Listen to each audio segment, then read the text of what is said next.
The big story, viewers, that we have for you this afternoon is the latest coming in from the national capital. Ahead of the capital clash, Prime Minister Modi went all guns blazing against the Aam Aadmi Party, hurling the Aapda jibe at Kejriwal's party. Prime Minister Modi launched an all-out attack, holding Kejriwal responsible for quote-unquote disaster-ridden Delhi.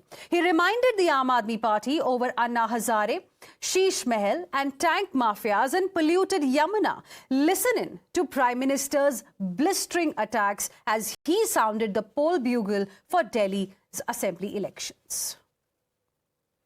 साथियों, देश भली भांति जानता है कि मोदी ने कभी अपने लिए घर नहीं बनाया, लेकिन बीते 10 वर्षों में 4 करोड़ से अधिक गरीबों के घर उनका सपना पूरा किया है।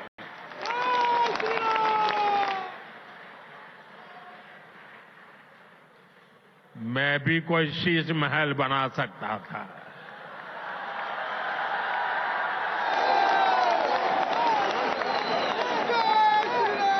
लेकिन मेरे लिए तो मेरे देशवासियों को पक्का घर मिले, यही एक सपना था। अन्ना हजारे जी को सामने करके कुछ कट्टर बेईमान लोगों ने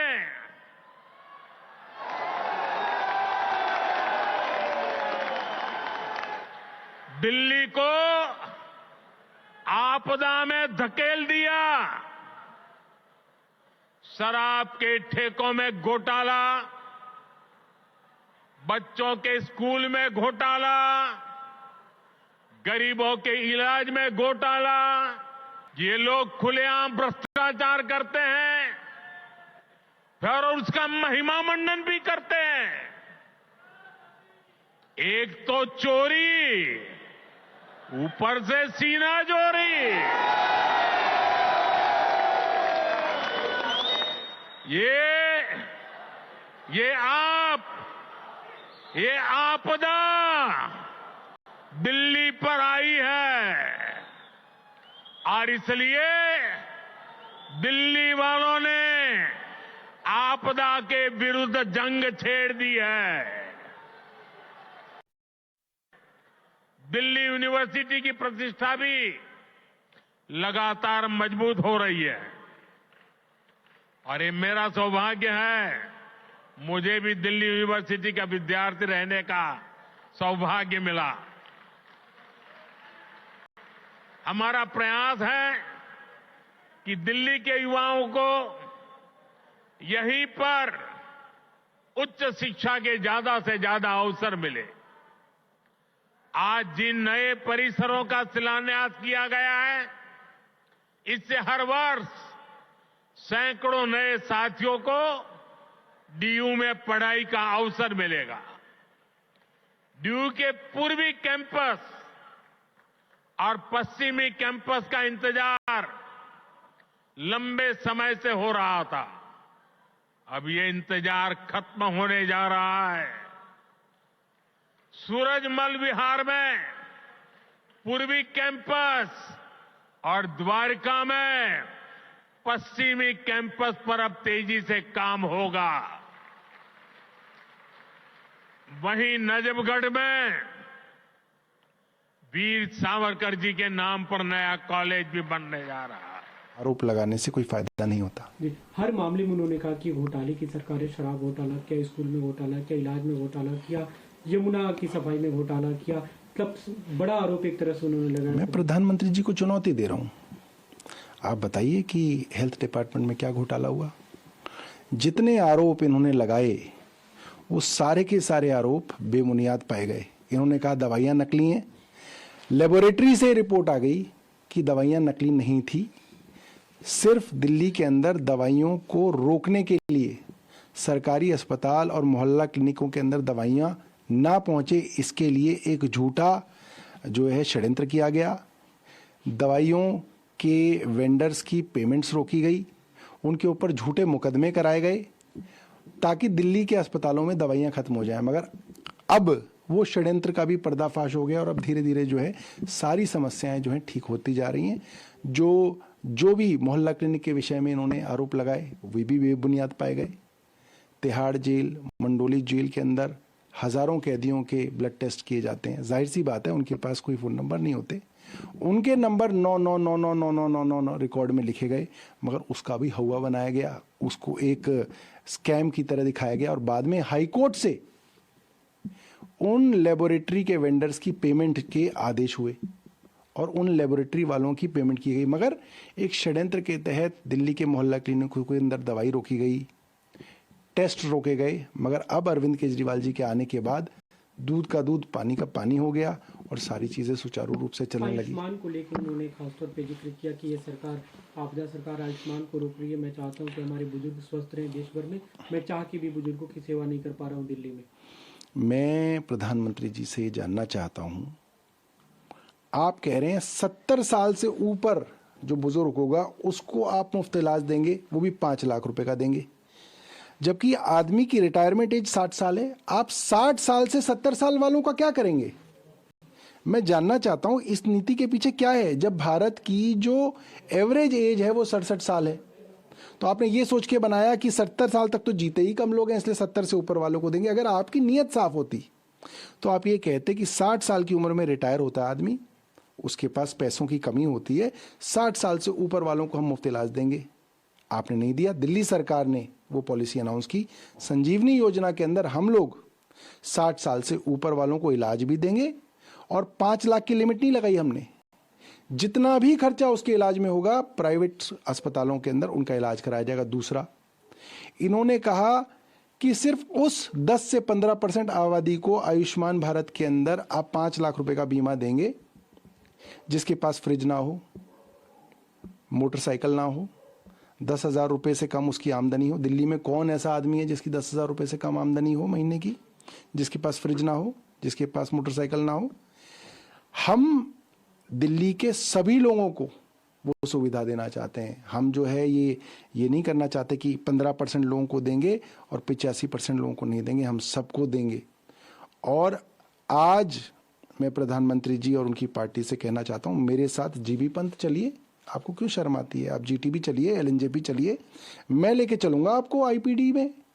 जितने लोग वहां पे सर्जरी करा रहे हैं उसमें आधे से ज्यादा लोग प्रधानमंत्री जहां चुनाव लड़ते हैं उत्तर प्रदेश से आते हैं। जब आप आयुष्मान भारत के अंदर आप कह रहे हैं आप सबका इलाज करा रहे हैं, तो क्यों उत्तर प्रदेश से गरीब लोगों को दिल्ली के GTB hospital, GB Pant hospital और एलएनजेपी हॉस्पिटल में इलाज कराना पड़ रहा है? कोई अमीर आदमी तो नहीं आ रहा, जाहिर सी बात है गरीब आदमी आ रहा है। उस गरीब आदमी का प्राइवेट अस्पताल में आप मैक्स में इलाज क्यों नहीं करा रहे?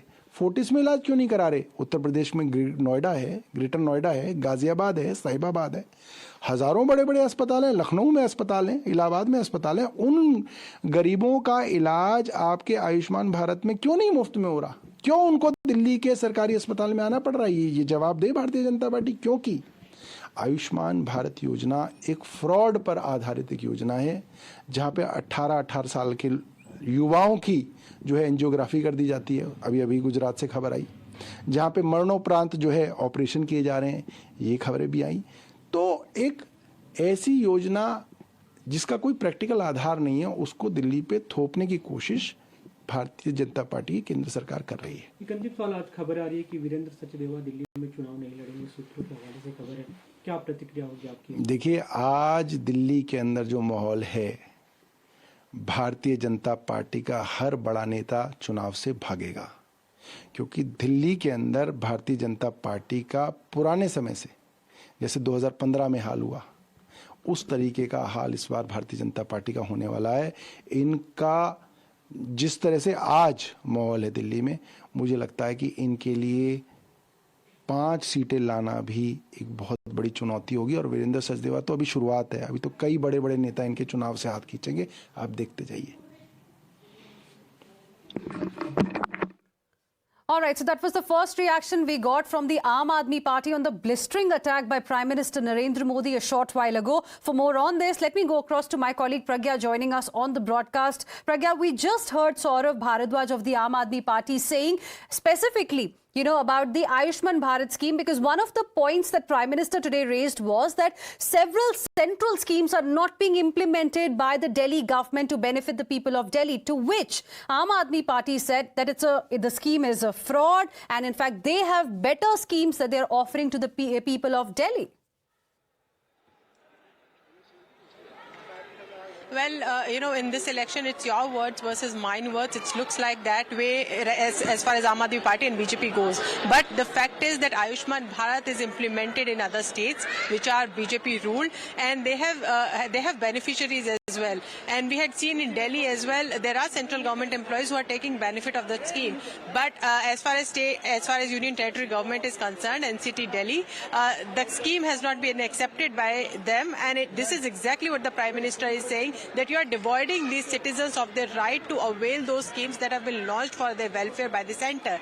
And this is exactly precisely what Prime Minister enlisted today here by saying that even those who are above 70 years old who may have got benefit, because as you grow old, you need more medical care, need more attention, but you are not in a position to spend more. So for poor people, it is also a very, very big and very, very influential and very impactful scheme in their lives. So Prime Minister specifically mentioned this particular scheme, and the biggest allegation that Prime Minister leveled against Aam Aadmi Party is corruption, and BJP is going to take and corner Aam Aadmi Party on this front only, be it ration card, be it dirty drinking water leading to tanker mafia. This is exactly what Prime Minister said here, that the corruption I never made, you made sworn lies, you told sworn lies, and in fact you made Sheesh Mahal, whereas you came into the politics by promising a different type of politics, a politics that is full of transparency, accountability. But this is exactly opposite what you did. What you promised is exactly what you promised. Right. And this is exactly the Prime Minister also re-questioned Aam Aadmi Party, and this is going to be BJP's slogan for this election as well.